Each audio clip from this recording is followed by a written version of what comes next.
জনপ্রিয় bachelor point নাটকের অভিনেতারা কে কত টাকা পারিশ্রমিক নিয়ে থাকেন? ব্যাচেলার পয়েন্ট নাটকের শিল্পীরা বর্তমানে নাটক প্রতি প্রায় ৭০ থেকে ৯০ হাজার টাকা পারিশ্রমিক নিয়ে থাকেন।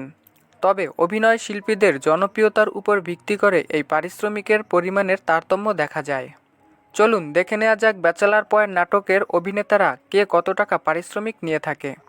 জিয়াউল হক পলাশ নাটকের অন্যতম জনপ্রিয় এই অভিনেতা নাটক প্রতি ৭০ থেকে ৮০ হাজার টাকা পারিশ্রমিক নেন। মিশু সাব্বির ব্যাচেলার পয়েন্ট নাটকে মিশু সাব্বির খুবই জনপ্রিয় একজন অভিনেতা।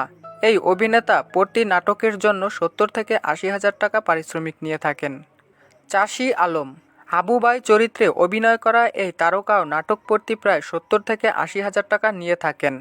শামীম হাসান সরকার ব্যাচেলার পয়েন্ট নাটকে বকুল চরিত্রে অভিনয় করা এই তারকাও নাটক প্রতি প্রায় ৭০ থেকে ৮০ হাজার টাকা পারিশ্রমিক নিয়ে থাকেন। তৌসিফ মাহবুব এই নাটকে অভিনয় করে আলোচনায় আসা তৌসিফ মাহবুবের বর্তমান পারিশ্রমিক নাটক প্রতি প্রায় ৮০ থেকে ৯০ হাজার টাকা। মারজুক রাসেল স্বয়ংক্রিয় অভিনয় শৈলীর অধিকারী এই অভিনেতা সাধারণত ৫০ থেকে ৭০ হাজার টাকার আশেপাশে পারিশ্রমিক নিয়ে থাকেন। জনপ্রিয় এই অভিনেতাদের পারিশ্রমিক এবং নাটক পাড়ায় বর্তমান পরিস্থিতি নিয়ে আরও বিস্তারিত জানতে চাইলে অবশ্যই কমেন্ট করবেন।